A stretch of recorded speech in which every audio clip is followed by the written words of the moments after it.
L'épisode de cette semaine est une présentation de Midi Santé. Midi Santé est une entreprise existant depuis 1996 spécialisée dans la confection et la livraison de repas santé destinés aux enfants en service de garde, en garderie et en milieu familial. Chacun des repas est conçu frais chaque jour avec des ingrédients de première qualité et c'est ce qui fait leur renommée. Pour plus d'informations, c'est le 1-877-240-4866. Donc, cette semaine, Entretien avec un guerrier, c'est une première édition avec un co-animateur invité, un de nos fidèles supporters Patreon, en la personne de Kevin Gagnon de Ninja Québec. Salut Kevin, ça va bien? Salut Manu, ouais ça va bien, merci de m'avoir reçu à nouveau dans le podcast, ça me fait vraiment plaisir. Écoute, le plaisir était pour moi, t'as été un super Jérémy de remplacement. C'était des bons souliers à chausser, merci. Cette semaine, on a reçu Alexandre Grégorzik. Peux-tu nous résumer un peu comment tu as reçu ça, cette rencontre-là, puis de quoi on a parlé? Ouais, c'était vraiment intéressant à voir son parcours martial, puis son approche principalement de l'aïkido Kishinkai, aussi sa progression vers du Yosekan Budo, vers l'aïkido, c'était vraiment le fun. Mais surtout, ce que j'ai particulièrement apprécié, c'est la discussion à trois qu'on a eue sur tous les concepts martiaux, principalement aussi, puis comment l'aïkido présentement est le mal-aimé des réseaux sociaux, puis comment que les réseaux sociaux, présentement, ça va mal. Donc non, vraiment, ça a été une excellente discussion, puis honnêtement là, si vous avez aimé ce que vous avez entendu, vous avez aimé le discours qu'on a eu, n'hésitez pas à aller abonnez-vous à Entretien avec un guerrier, allez liker la page, c'est vraiment hot ce que vous faites les gars, puis je suis content de plus ou moins de pouvoir m'impliquer avec vous autres, de pouvoir vous partager. Si vous aimez aussi ce que je peux dire, allez liker ma page Ninja Québec. J'ai un petit dojo privé à Québec. Les cours recommencent. Venez nous voir, venez juste voir. On est bien accueillants. Puis honnêtement, on a vraiment du fun. On pose beaucoup de vidéos, beaucoup de contenu. Donc allez liker la page Facebook principalement, Instagram, on est là aussi. Vous faites juste passer nous dire bonjour, ça va nous faire plaisir de vous recevoir. Puis, oubliez pas, si vous voulez supporter le podcast, si vous êtes un fidèle auditeur comme Kev, puis vous voulez nous aider, donner un petit coup de pouce, ben c'est patreon.com/guerrierpodcast. Il y a des niveaux à partir de $1 symbolique, mais tu reçois quand même un avantage en échange. Et si tu veux le contenu francophone en avance et le contenu francophone exclusif, ça part à $3. Si tu as un dojo et tu veux nous supporter un peu plus et être co-animateur invité à un moment donné comme Kev, à $10, ben on met ton dojo en avant dans le générique de chaque épisode. On le met au générique vidéo sur YouTube, tout ça. On vous donne de la visibilité en échange, puis vous avez la possibilité de venir comme co-host. Et aussi, différents autres avantages. Allez voir le Patreon. Ça a l'air de rien, mais c'est beaucoup de travail, créer tout ce contenu-là. Puis nous, on le fait pas pour se rendre riche, mais on veut juste pas le faire à perte. Donc, grâce au Patreon, c'est ce qui se produit. Puis merci à tous les Patreons actuels, dont toi, Kevin. Merci beaucoup de ton appui. Puis merci aussi aux gens qui écoutent. Il y a une communauté là, qui commence à se bâtir de gens qui sont là épisode après épisode à commenter, à partager, peu importe. On sait que vous êtes à l'écoute, puis c'est super apprécié. Quand vous appréciez un épisode, gênez-vous pas pour laisser un message en dessous, un commentaire. Ça nous aide dans les algorithmes quand il y a de la discussion en dessous. Fait que juste dire « Hey, super bon épisode », c'est un bon coup de pouce. Puis partagez-le sur vos réseaux. C'est la meilleure façon organique de faire parler des arts martiaux en répandant le podcast de cette façon-là. Et sur ce, bon podcast. Les cicatrices nous rappellent d'où on arrive. Les combos qu'on doit livrer quand le destin chavire. Guerrier, on fera ce qu'il faut pour la famille. Cœur de lion, œil de tigre, on a la paix dans la mire. The battles are never ending, I know. But we will get up and get on with the fight.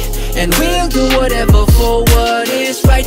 Just put your trust in us, in us. Donc, cette semaine, entretien avec un guerrier, on reçoit un cousin français en la personne de Alexandre Grégorzik. Bonjour Alexandre, ça va bien? Très bien, et toi? Oui, ça va super bien. Ben merci d'avoir accepté mon invitation. On s'est rencontrés sur une discussion martiale de notre ami Franck Dominé. Donc, au moment où ton podcast va sortir, les gens vont pouvoir aller l'écouter. Déjà, la discussion martiale, je suis convaincu. Donc, le lien va être quelque part ici. Peux-tu nous remettre en contexte un peu, Alexandre, d'où tu viens et où les arts martiaux, où et quand les arts martiaux ont commencé pour toi? Alors, moi j'ai débuté les arts martiaux assez jeune, comme beaucoup de monde. Alors je sais pas comment ça se passe au Québec, mais en France il y a énormément de jeunes qui vont au judo. Donc moi j'ai commencé par le judo l'année de mes 6 ans, donc voilà, je devais avoir 6 ans à peu près. J'ai été bercé par, comme tous les gens de ma génération, les films de Bruce Lee, Jean-Claude Van Damme, etc. Donc du coup c'est vrai qu'il y avait ce côté un petit peu jeune gamin qui voit ça au cinéma et qui veut faire pareil en fait. Donc voilà, c'est comme ça que tout a débuté par le judo.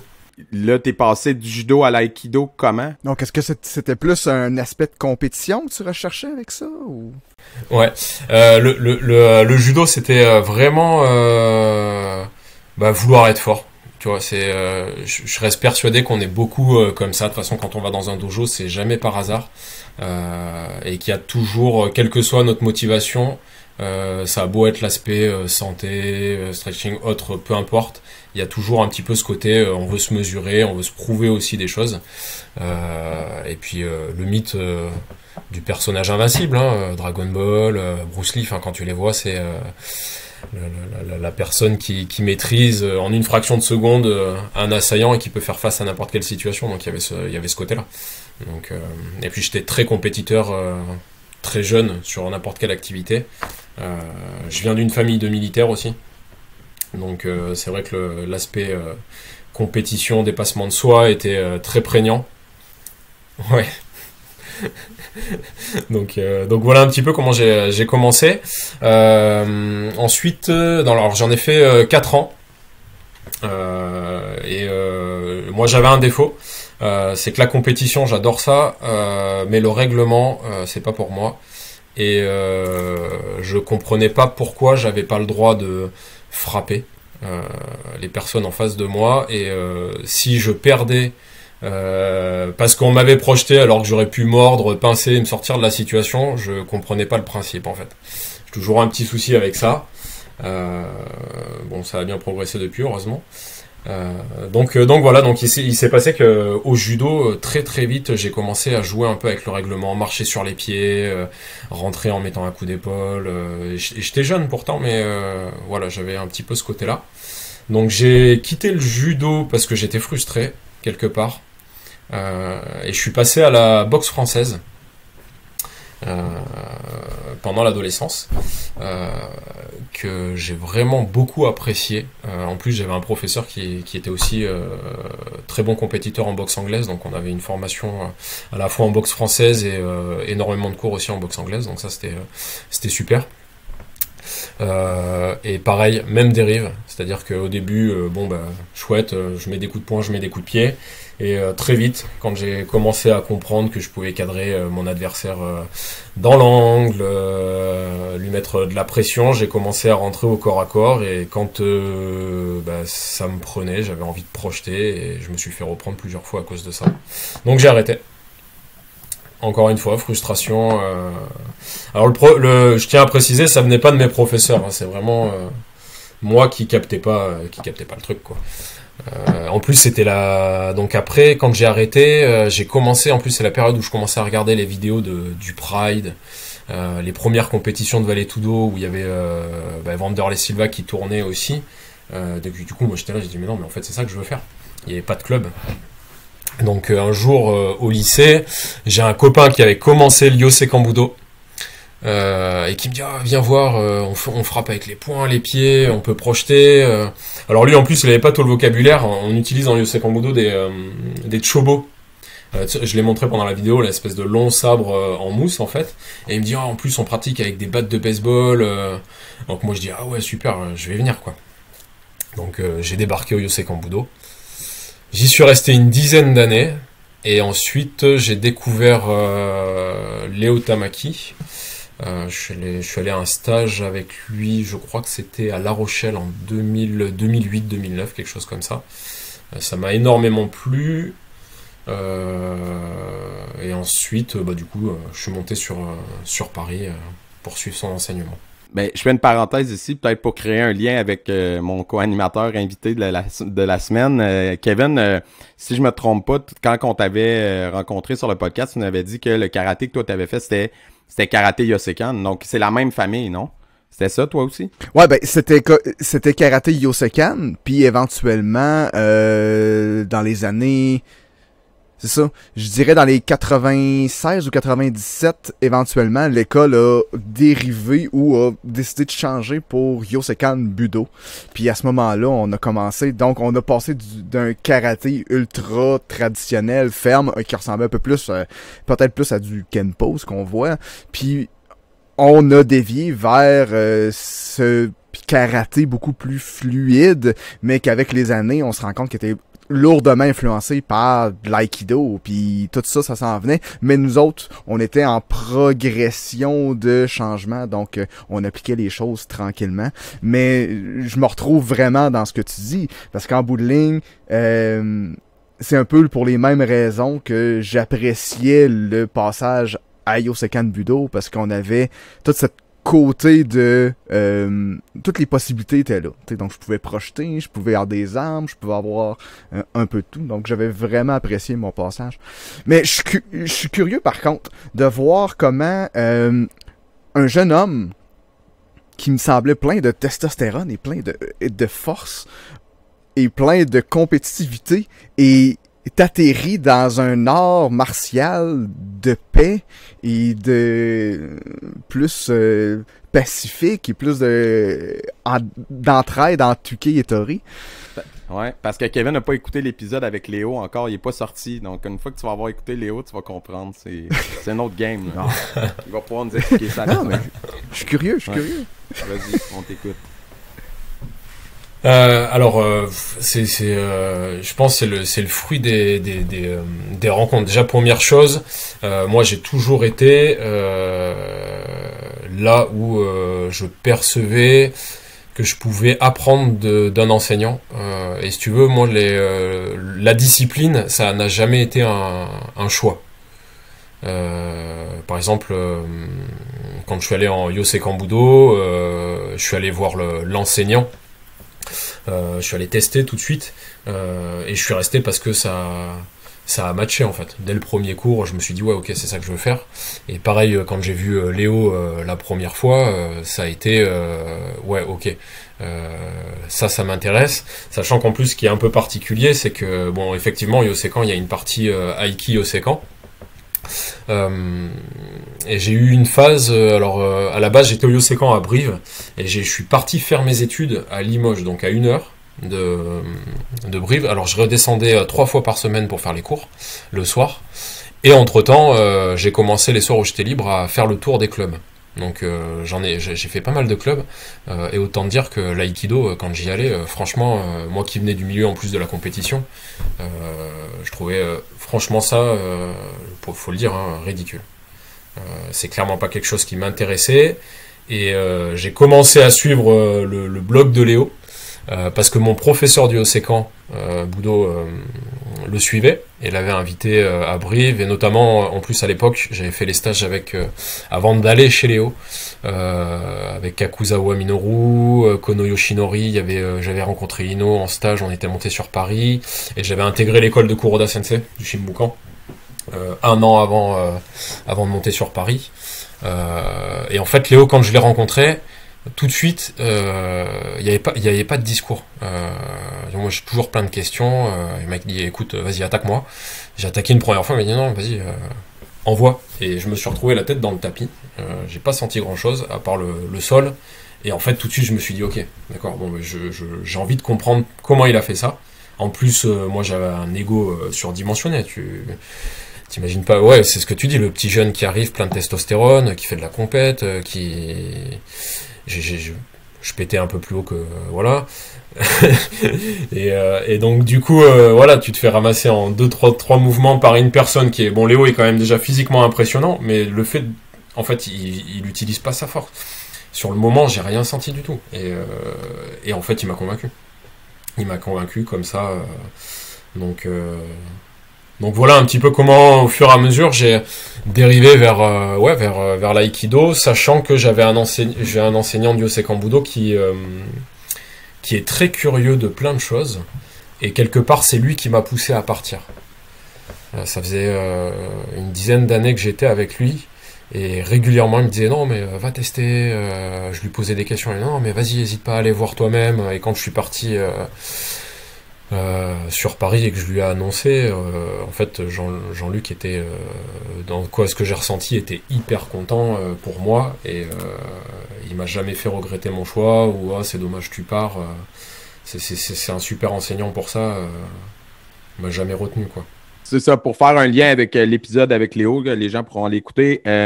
Il disait justement que, tu sais, on est dans une époque où les gens, s'ils tombent sur quelque chose qu'ils n'aiment pas, exemple, lui, il donnait l'exemple des tacos. Si tu vas dans un mauvais restaurant mexicain, si tu n'aimes pas ça, tu sors de là, puis la bouffe mexicaine, c'est de la merde. Puis, il y a une généralisation. Ouais, c'est ça. Puis les réseaux sociaux nuisent beaucoup à ça. Tu sais, on ne se rend pas compte à quel point ça peut détruire quelque chose vraiment rapidement, quelque chose de positif, parce qu'une personne a une mauvaise expérience dans un endroit X, un resto, sort de ce resto-là en disant « c'était de la merde », et là, partagez, s'il vous plaît, c'est inacceptable. Puis là, tout son réseau se met à partager, alors que ces gens-là n'ont jamais mis les pieds dans ce resto-là de leur vie. C'était supposé nous rapprocher, les réseaux sociaux. C'était supposé réduire les frontières. Puis en fin de compte, je me suis rendu compte avec la pandémie que jamais les fossés n'ont été aussi grands. Non. Jamais. Et tu sais, il y a eu des radicalisations, des opinions qui se sont faites. Puis j'ai des amis qui sont partis d'un côté complètement dans... ils ont nié la pandémie, ils ont nié le virus, ils ont nié la vaccination. Puis ils sont d'un côté que tu regardes ça, puis c'est presque triste. Puis tu as de l'autre côté aussi, là, il y a un fossé qui s'est créé, puis il n'y a plus de zone grise. Tout est noir ou tout est blanc. Vraiment. Je trouve ça vraiment... vraiment triste. C'est dangereux, triste. En fait. C'est dangereux pour nos sociétés. Puis, dans le monde des arts martiaux, ben, ça se voit plus que jamais. Exactement dans ce que je disais tantôt. Ça se reflète dans les views de créateurs de contenu, notamment. Tout ce qui est positif score pas fort. Puis tout ce qui est tutoriel de trucs, machin, ça va être correct. Ça peut scorer bien. Mais dès que tu rentres dans le bashing de quelque chose, dans critiquer quelque chose, dans la négativité, là, ça explose, mais comme c'est complètement fou. Puis la plupart des gens qui vont liker, qui vont être comme « Ah oui, hein », puis ils vont partager, ils n'ont peut-être même pas jamais mis les pieds dans un dojo de ce style-là. Ils ne connaissent pas, ils n'ont jamais vu, ils ne savent pas. Ils ont vu la vidéo, ils ont vu la perspective. On oublie que quand tu regardes une vidéo de quelqu'un, il y a une subjectivité parce qu'il y a un choix au montage. Donc, à moins que toi, tu aies mis les pieds là pour aller t'entraîner avec ce professeur-là, tu ne sais pas de quoi tu parles si tu partages. Puis tu as le contexte que tu n'as pas. C'est exactement. Souvent, il manque le contexte. Exactement. Il manque le contexte. Parce que je t'en avais parlé, Alex, dans le podcast de Marvin Vega, du Saki Test.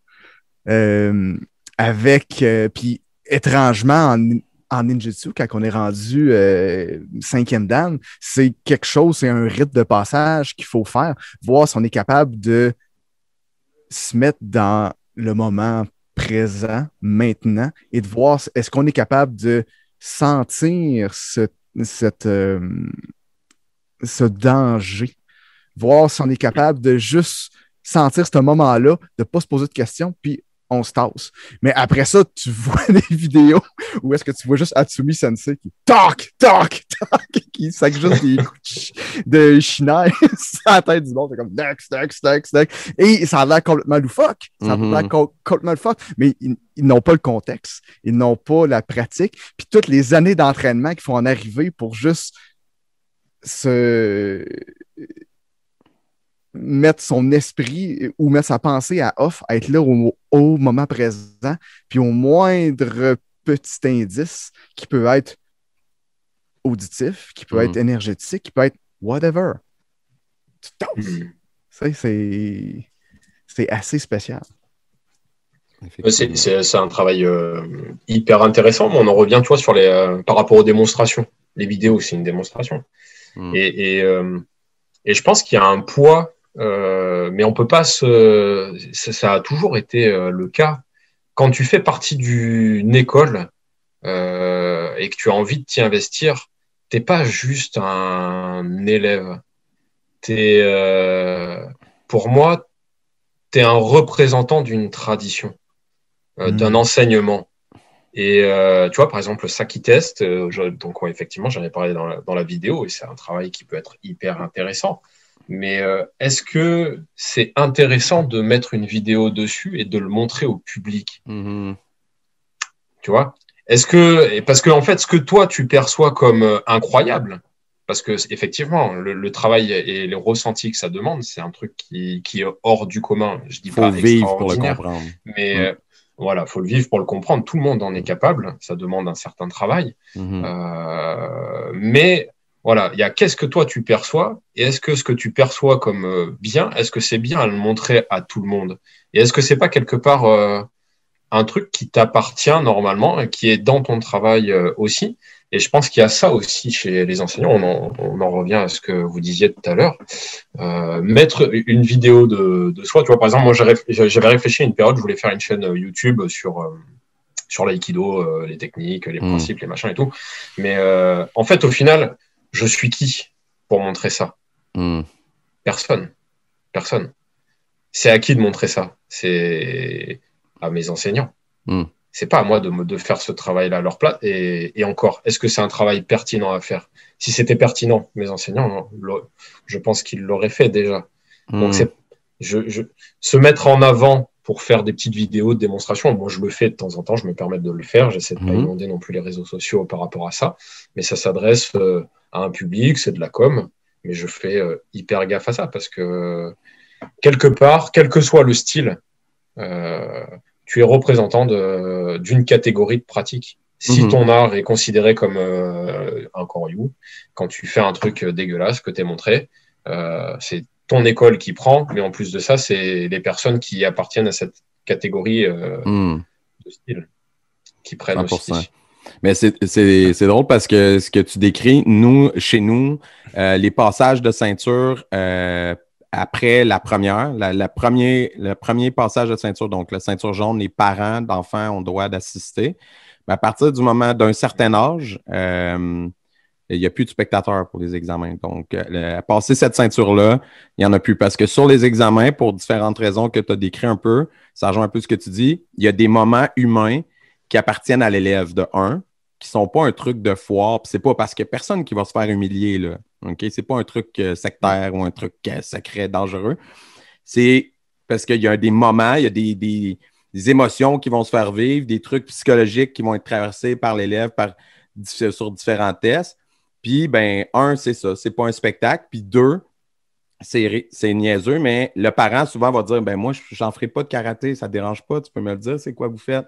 Ouais, puis là, dans 1 an, ça me tenterait d'essayer. Puis là, quand tu arrives sur ton test, tu ne vivras pas l'examen de la même façon parce que tu as déjà, comme la partie psychologique qui aurait été importante que tu ne saches pas, que tu sois préparé d'avance, mais là, tu ne vivras pas ta réaction ne sera pas naturelle. Même chose sur nos examens de haut niveau parce que j'écoute ce que vous dites, puis effectivement, c'est la même chose, il n'y a pas de spectateurs. Puis, je trouve ça parfait comme ça. Parce que chez nous, les tests ne sont pas que des simples viens faire l'ensemble de ton cursus à la perfection pendant 8 heures de temps. Il y a un volet psychologique, il y a un volet cheminement humain sur chacun de nos examens. Puis ça, je trouve ça important. Puis, tu vois, sur le live, on avait fait, Kevin, tu avais capté, là, on avait parlé. À un moment donné, j'ai dit, tu sais, est-ce qu'on devrait appeler ça des examens ou des passages de ceinture? C'est pas tant un examen comme à l'école. Même s'il y a un certain niveau de qualité à avoir, c'est une étape de vie dans la vie des pratiquants pour moi. C'est comme ça souvent, que je présente. Souvent, ton étudiant, s'il est prêt à avoir sa ceinture, tu le sais. Exact. Tu le sais, tu le sais, puis tu l'enverras pas tu l'enverras pas à l'abattoir. Je vais dire ça comme ça. Tu l'enverras pas à l'abattoir sachant pertinemment qu'il ne réussira pas. Peut-être tu vas le rencontrer avant, puis tu vas lui dire, regarde, mais pas cette fois-là. Pas cette fois-là. Peut-être dans un an. Ou là, tel défi pour que tu puisses te rendre. Mais tu sais quoi, on n'a même pas. En tout cas, personnellement, je considère que j'ai pas à avoir cette discussion-là. Dans la façon que moi j'ai été enseigné et que j'enseigne, demande-moi-le pas, c'est quand tu vas avoir quand je te remets ton invitation pour ton test, c'est parce que tu es prêt. Fais-moi confiance. Si je te donne ta feuille, si je juge que tu vas aller là-bas, tu vas vivre quelque chose d'intéressant sur le plan humain, tu vas évoluer puis que tu es prêt. En termes de capacité, de connaissances techniques, tu les as. Après, si cette journée-là, tu t'écroules, ben, c'est pas réussi. On le reprendra dans le futur. Mais je n'enverrai jamais un élève que je pense qu'il va s'écrouler. Si tu es pour t'écrouler, tu vas attendre 6 mois de plus. Ou tu attendras 3 mois de plus, ou 1 an de plus, ou peu importe. Il y a des élèves que ça peut être, exemple, l'élève est jeune, sur un plan technique, il est parfait. Mais le problème, c'est qu'il le sait qu'il est parfait. Puis comme c'est un enfant, la tête fait ça. OK? Bon, ben moi, j'ai juste attendu que, oups, la tête, elle refasse ça un petit peu. OK? Tu comprends? En lui permettant en étirant les choses, en lui permettant de gagner en maturité au fil du temps dans sa pratique, de se rendre compte, de frapper quelques murs des fois, puis de faire comme, finalement, je n'étais pas aussi près que je pensais. Tu comprends? Puis là, il va arriver, plus tard, il va arriver à sa ceinture noire, quand même jeune, mais il était déjà hyper sharp, puis je l'ai tiré. Donc, quand il va arriver, il y a déjà un peu plus de maturité qui s'est gagné. Mais ça, je pense que c'est à l'enseignant, tu comprends, de bien saisir ses élèves, de bien capter où ils sont rendus dans leur cheminement. C'est ça, c'est clair. Tu ne peux pas envoyer personne se faire humilier sur un examen. Non, sachant qu'il y a une part aussi d'individualité. Il y a aussi le parcours de l'élève qui est important. Tous les premiers Dan, si on parle technique, ne se valent pas. Et c'est pas grave parce que je prends 2 extrêmes. Une personne atteinte d'un handicap, elle a le droit de passer son premier Dan. Mais si elle a eu un parcours de folie, peut-être qu'elle n'aura pas le niveau de par son handicap d'un petit jeune fougueux ou même quelqu'un qui passe son premier Dan à 60 ans et un petit jeune qui le passe à 18 piges. Il y a un parcours derrière. Quel est le niveau d'exigence? Et moi, je sais que par exemple, avec mes élèves, je suis hyper exigeant avec ceux qui sont bons techniquement. Ouais, tu as la technique. Mais par contre, ce que tu dois présenter, c'est au-delà de ton niveau actuel parce que c'est facile pour toi. Moi, ce que j'attends, c'est que... Et voilà. Tu vois, t'as beau être meilleur que les autres, c'est pas pour autant que je vais te faire passer. Parce que pour le premier, c'est un progrès, c'est une étape. Si ton étape, ça fait 2 ans que tu es dans le même délire, très bon, mais que je vois pas de progression, non, c'est pas le moment. Et ça rejoint un petit peu ce que vous dites, en fait. Je trouve ça... Et de toute façon, j'ai jamais compris déjà, moi, pourquoi les gens mettent leur passage de grade sur Internet, sachant qu'en plus, le souci d'Internet, mais moi, j'ai mis très longtemps à le comprendre, je ne le comprends qu'aujourd'hui, Internet ne laisse pas le droit à l'erreur. Si tu mets une vidéo de ton premier Dan et que maintenant tu es 5e Dan et que les gens cherchent, le jour où ils tombent sur ta vidéo de premier Dan parce qu'Internet laisse des traces, tu seras jugé par rapport à ça. Tu seras jugé par rapport à ça. Tu ne seras pas jugé par rapport à ton niveau actuel. Et quand bien même les gens voient ton niveau actuel en disant « Ah, il a bien progressé », c'est pas celle qui va tourner. C'est « Tiens, regarde lui, quand il a passé son premier Dan, le niveau qu'il avait, c'est franc. » 100%. Tu vois? C'est important de comprendre qu'un professeur, un bon professeur, l'important, c'est qu'il sache comment l'enseigner. Tu sais? Donc, si tu regardes, maintenant, il est rendu plus vieux, il y a certaines capacités physiques parce que la vie a fait qu'il y a des blessures, le vieillissement du corps, etc., fait que peut-être il y a certains mouvements qu'il ne peut plus exécuter lui-même, mais que si tu regardes... tu sais, quelqu'un de plus jeune, tu fais « il est capable de faire tel truc ». Mais ça ne veut pas dire que l'autre plus vieux est moins compétent. Au contraire, tu sais, l'expérience acquise, et ça n'a pas de prix. La capacité physique, tu sais, à peu près n'importe qui s'entraîne fort, étant jeune, tu sais, à notre pic là, physique. N'importe qui s'entraînerait vraiment intense peut devenir, je crois, fondamentalement capable de faire ce qu'il veut. S'il s'entraîne très fort dans quelque chose, il va réussir. Parce que tu es au maximum de tes capacités physiques. Mais est-ce que tu vas avoir la capacité mentale et émotionnelle, l'empathie, les capacités humaines de transmettre ces connaissances-là à quelqu'un d'autre. Pas forcément. C'est pas parce que tu es Michael Jordan que tu vas être un bon coach après, quand ta carrière d'athlète à toi va être terminée. Tu sais? Ben, le meilleur exemple, c'est Wayne Gretzky. Mm. Le meilleur joueur de hockey qu'il a probablement jamais eu, mais il a essayé de coacher, puis Ça n'a pas fonctionné. ça n'a pas fonctionné. Je suis sûr qu'au soccer, au football, vous avez la même chose en Europe. Oui, tout à fait. Mais Un bon athlète ne fait pas forcément un bon prof. Là. Et c'est ça. Puis est-ce qu'un bon prof a besoin d'avoir été champion du monde ou le meilleur athlète non plus? Non plus. Je pense que ce qui est important, c'est d'avoir la passion, ce que tu disais, puis la capacité de transmettre cette passion-là. C'est beaucoup plus important. Puis de transmettre la connaissance, puis la capacité de réfléchir. Tu sais, quand je suis rentré à l'université, une des choses qui m'a marqué, qu'un des professeurs nous a dit, c'est ici, on n'est pas ici pour remplir votre tête, on est ici pour vous faire en sorte que votre tête, soyez capable de vous en servir. Tu sais. Qu'elle soit mieux construite, plus fonctionnelle, plus rapide, plus ci, plus ça. Mais on n'est pas là pour la bourrer. C'est pas l'école primaire, c'est pas l'école secondaire. On est là pour faire des meilleures têtes avec vous, simplement. Je pense que ça, c'est... Quand tu enseignes, de toute façon, tu as une mission. C'est pas juste j'enseigne pour le plaisir. Tu endosses le manteau de celui qui a une mission de transmettre ce qu'il a reçu du mieux possible. Et son travail. Et pour revenir sur la question de tout à l'heure par rapport à l'aïkido, c'est quand vous me demandiez qu'est-ce que je pensais du fait aussi qu'on est un peu dans le dur, nous, en aïkido. Une chose, je pense, dans lesquelles, mais c'est pas que l'aïkido, où les arts martiaux en général commencent à se perdre aussi, c'est que à un moment donné, on a besoin de se justifier et on commence à sortir. On en avait parlé avec Franck sur la discussion martiale. Tous les grands principes, les théories, les arts martiaux, c'est ceci, c'est cela. Un peu façon entrepreneuriat ou coaching. Sauf que non, qu'est-ce qu'ils attendent les gens? Le public, lui, il veut voir en action. Qu'est-ce que c'est? D'accord. Il attend pas de lire un post sur la voie de la paix, de l'harmonie, du ceci, du cela. C'est un truc, ça faisait briller les yeux d'une personne dans les années 50. Aujourd'hui, ça fait plus illusion. N'importe qui peut faire des recherches.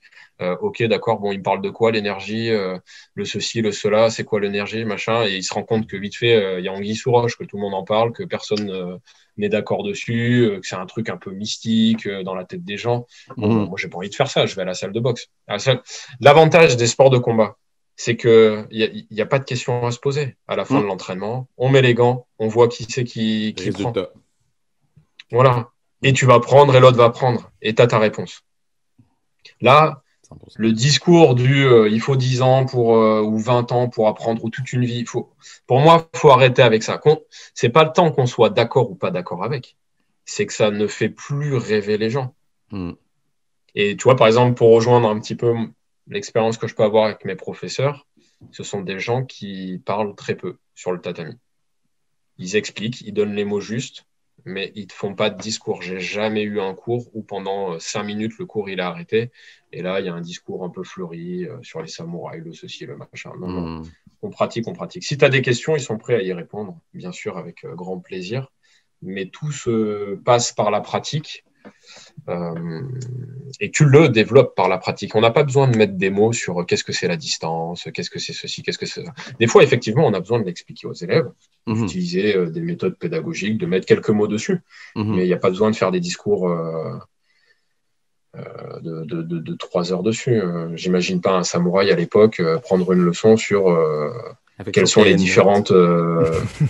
Ouais, voilà. Quelles sont les 3 différentes distances, courtes, moyennes, longues, en fonction de telle arme, la distance, elle est comme cinéma. Ça va de soi. Quand tu te retrouves face à un sabre ou un mec qui a pas de sabre ou un mec qui a une lance, ok, d'accord, mais en fait, tu dois sentir, c'est dans la pratique. Tu dois sentir les distances. Un bon exemple de ce que tu dis, personnellement, j'ai lu le Gorin no Sho, le Book of Five Rings, mais j'ai lu la version écrite. Puis je me suis acheté la version graphic novel, donc roman graphique. Puis j'ai préféré le roman graphique parce que les explications tu te déplaces comme ça qui fait tu dois faire tel truc à ton adversaire. Quand tu les vois dessiner, c'est comme avoir un enseignant qui est en train de te donner un cours en avant de toi. Ça apporte un niveau de compréhension que la description avec les mots, ça peut pas atteindre. Là. Mais juste, c'est impossible. Là. Mais quand tu le vois, tu comprends exactement ce qu'il veut dire. Tout à fait. Vraiment. Et du coup, nous, un peu la particularité de l'école, pour revenir un peu sur nos styles, parce que après, j'aimerais bien aussi entendre, vous, comment ça se passe aussi dans votre école. Nous, la particularité, c'est que quand tu arrives dans l'école, on ne dit pas l'harmonie, la paix, le machin.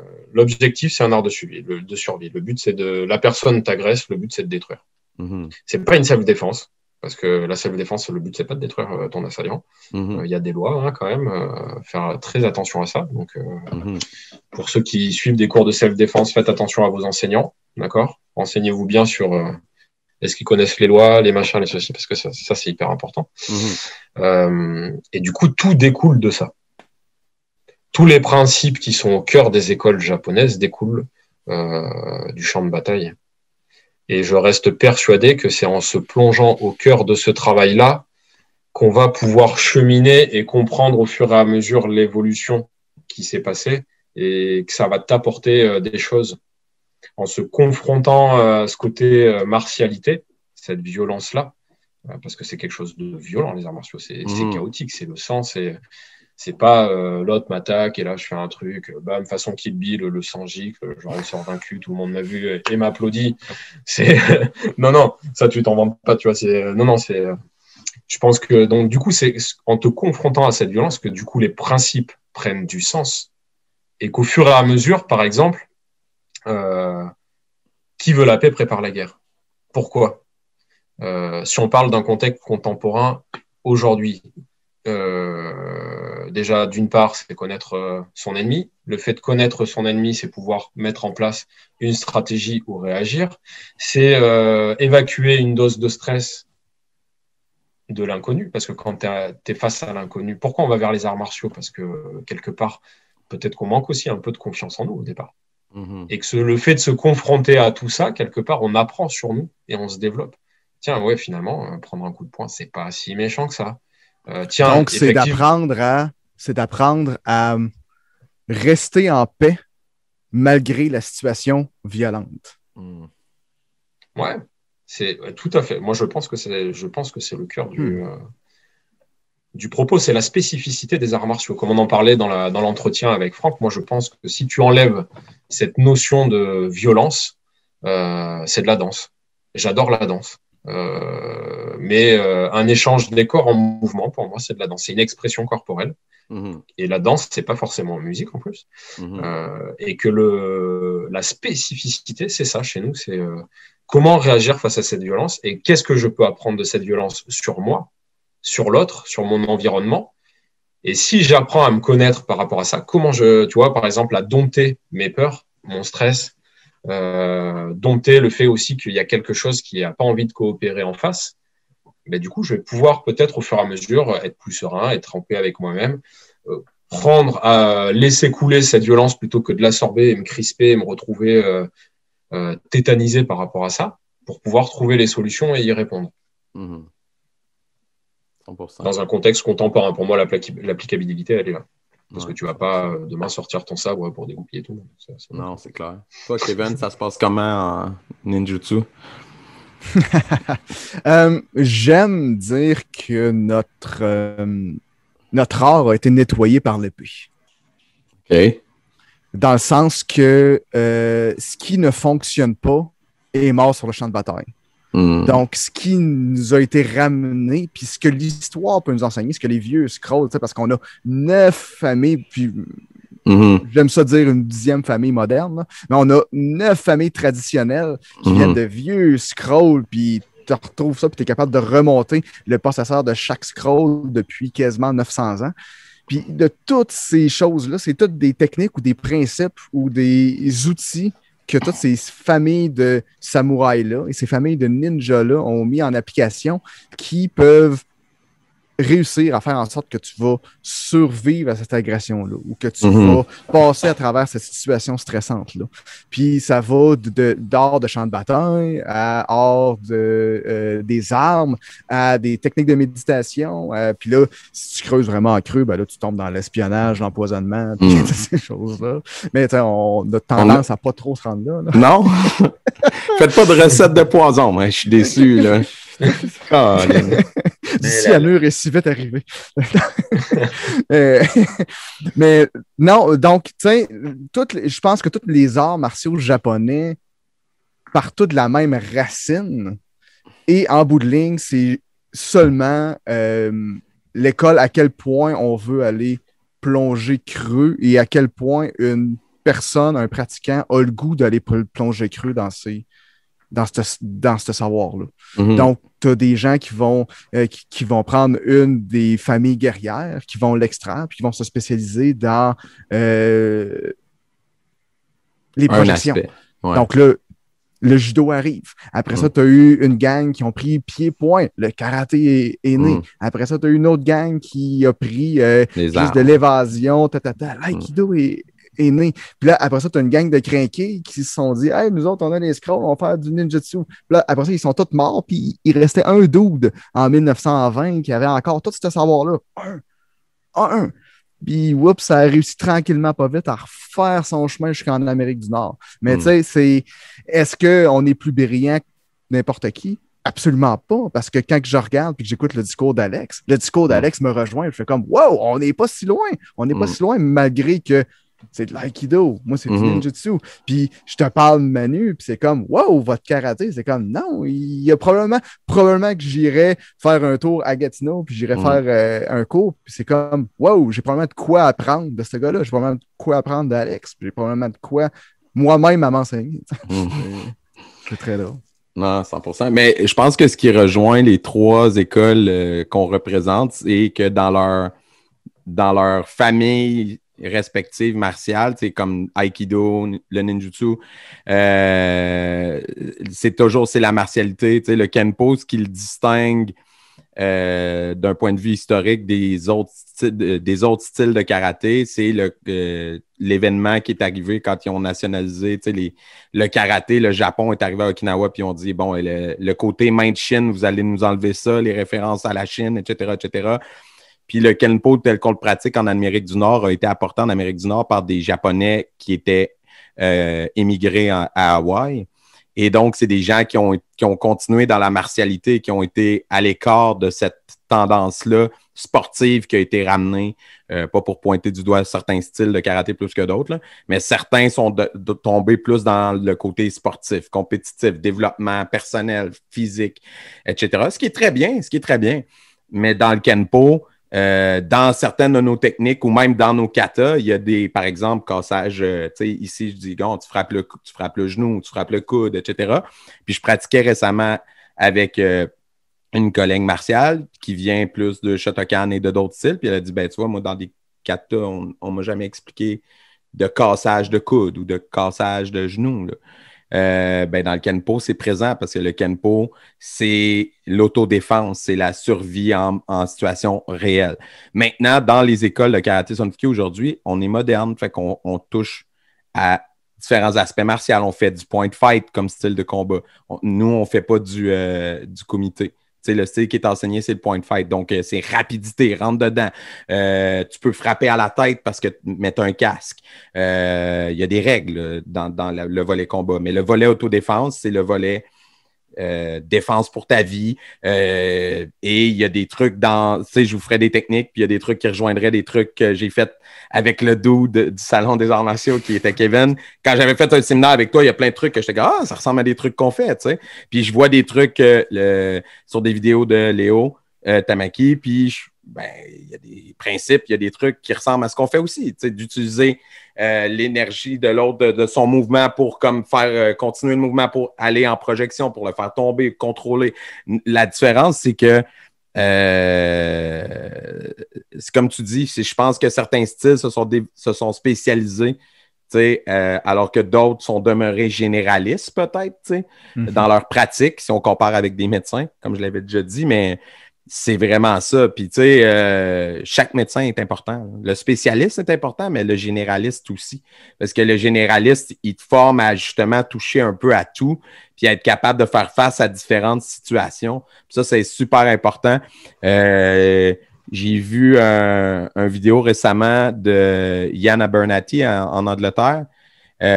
Puis, lui, il disait justement, en tant que pratiquant martial, on ne devrait pas chercher à être le meilleur dans tout, mais à être correct, d'être pas pire dans tout. Tu sais, d'avoir une connaissance minimale de tous les aspects de la martialité, c'est important pour être capable de faire face à différents types de situations, d'être capable de se défendre au sol, d'être capable de se défendre debout, d'être capable d'utiliser des projections, contrôle articulaire, le maniement d'armes, d'y avoir touché un peu, même si on n'en fait pas dans notre pratique principale. Pourquoi? Parce que ça amène des aspects que tu ne verras pas sinon, si tu y touches pas. Et c'est ça. Et nous, chez nous, tu vois, dans le maniement d'armes, il y a des katas d'armes traditionnelles et il y a des katas open form dans le volet compétitif. Puis le open form, ça amène plein de choses positives pour le pratiquant qui en fait, qui sont utiles d'un point de vue martial. Mais là, encore là, tu sais, tantôt, tu parlais de snobisme. Ben, dans d'autres styles, dans d'autres écoles, peu importe, il peut y avoir du snobisme par rapport à ce volet-là. Parce que c'est pas martial, il n'y a personne qui va combattre en faisant des spins puis en lançant son arme.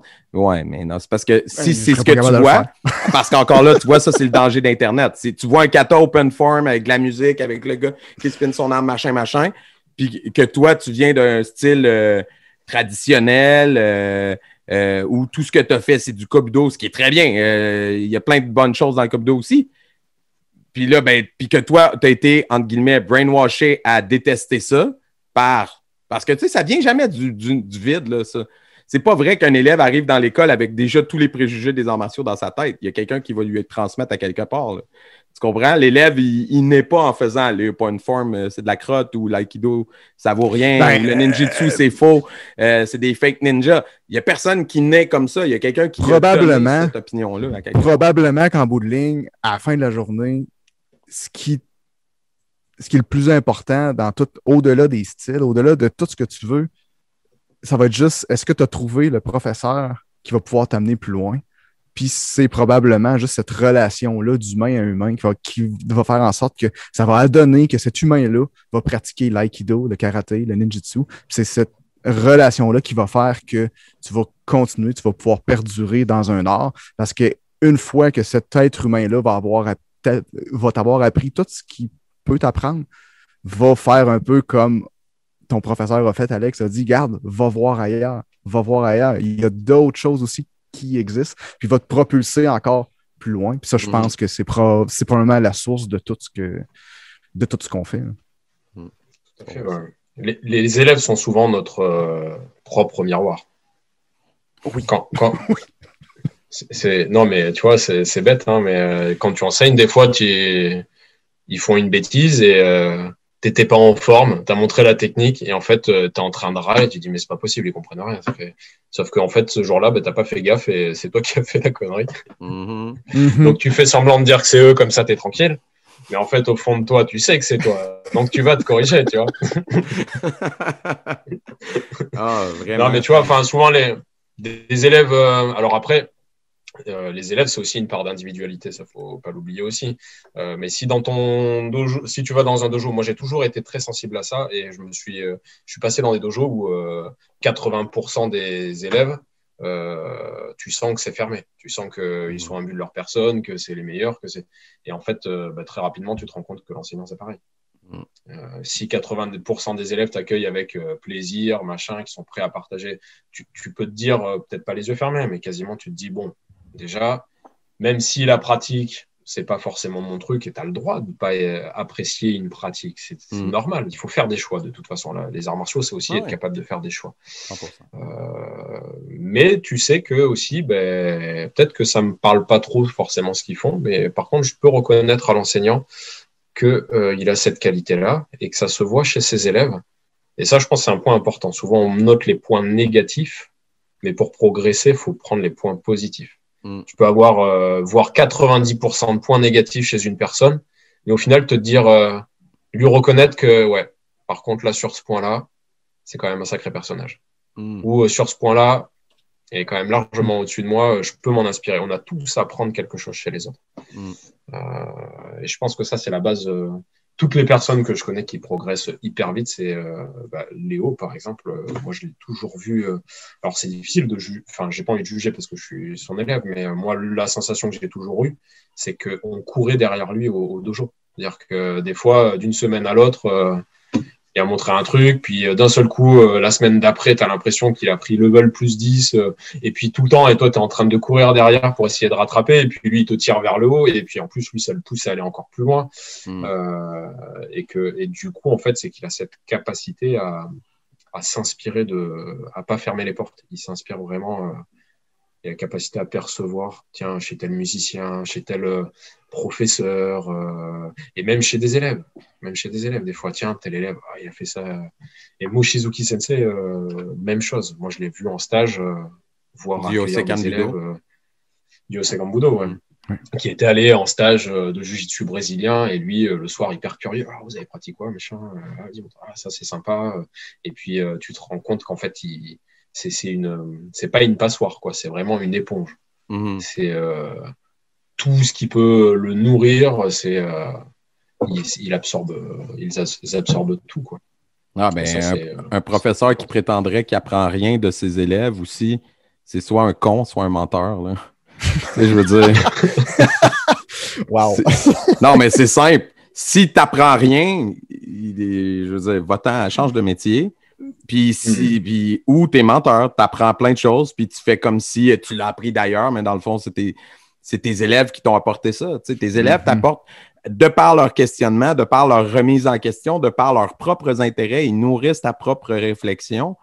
Puis il faut garder cette ouverture-là d'esprit, puis montrer qu'on est ouvert à autre chose. Ça donne l'exemple après à tes élèves de faire pareil. Tu sais. Je pense que c'est ce qui va faire aussi que ton enseignement ne sera pas sectaire, ne sera pas à essayer de leur faire croire que tu as la vérité infuse alors que tu es un parmi des milliers. C'est clair. Super. Hey, je pense que... Qu'est-ce que vous en pensez? Je pense que c'est une belle conclusion. Oui. Je finirai là-dessus. C'est excellent. C'était vraiment intéressant. Puis Alexandre, il faudra te réinviter pour parler de ta vie personnelle plus ou je sais pas trop là. Je sens qu'on est allé encore une fois plus dans une discussion à trois, mais c'était vraiment, vraiment intéressant. Fait que merci beaucoup de ton temps. Et merci à vous deux. C'était hyper intéressant. Moi, vraiment que ce soit toi, Manu. Ou Kevin, c'est toujours un plaisir de partager. Je suis vraiment curieux J'étais curieux, en fait, je t'avoue, ce soir, j'étais là, je dis, bon, on fait un entretien, bon, comment ça va se passer? Bon, écoute, on verra, on va discuter. Et en fait, à chaque fois, c'est un pur moment de plaisir d'échanger. Je pense que c'est comme ça qu'il faut voir les choses et que c'est ça qui est positif. On a besoin de ça